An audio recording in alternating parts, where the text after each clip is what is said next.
Parlons du mode de cuisson lente de ton Thermomix TM6. Est-ce que tu sais les miracles qu'il est capable de réaliser? Je vais tout expliquer sur ce mode. Le mode cuisson lente, c'est un des modes parmi les 18 modes disponibles sur ton TM6 qui va te permettre de réaliser des cuissons lentement, pendant 8 heures maximum en gérant la température au degré près. Donc là, très précisément, je suis en train de faire cuire un morceau de porc pour faire des burgers effilochés au porc. Et donc j'ai mis mon morceau de porc entier à l'intérieur de mon Thermomix. Et en fait, ce morceau de porc, il va cuire pendant plusieurs heures à 98 degrés.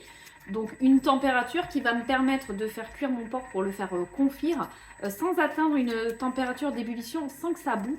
Et ça va me permettre à la fin d'avoir une viande ultra fondante qui va s'effilocher toute seule. Alors je vais me servir de mon Thermomix pour les filocher en utilisant mes couteaux en sens inverse.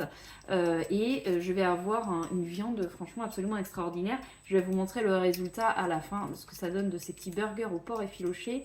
C'est une dinguerie, vous allez avoir envie de la faire. Donc en fait, dans ce mode, quel est l'intérêt?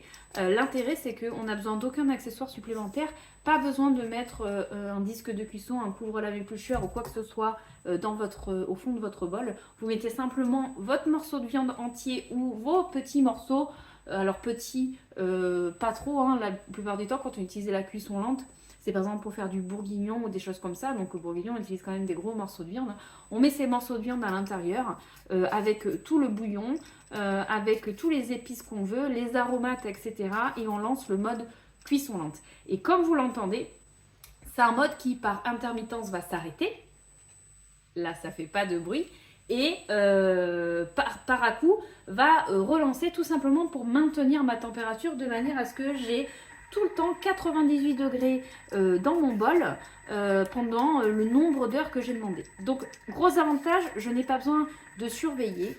Il va être tout le temps à 98 degrés. Ma viande va cuire le temps nécessaire, pile poil tout le temps à la bonne température. C'est ce qui va me permettre d'avoir un résultat nickel chrome tel que je le veux à la fin.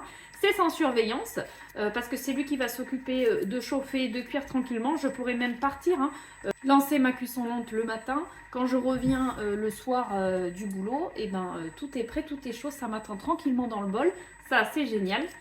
Et le fait qu'il tourne très lentement en sens inverse et qu'il s'arrête, c'est-à-dire que la viande n'est pas remuée constamment en continu, et ça va m'éviter d'avoir une viande à la fin qui va être complètement de la charpie où on va plus voir les morceaux. Non, grâce au mode cuisson lente, vous n'avez plus ça, sans besoin d'accessoires supplémentaires.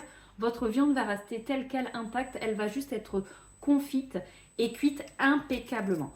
Ce mode, il est absolument génial parce que vous allez pouvoir faire vos ragoûts, vos bourguignons, vos blanquettes, cuire de la poitrine de porc, cuire des cuisses de canard, mais également tout ce qui va être légumes, légumineuses notamment.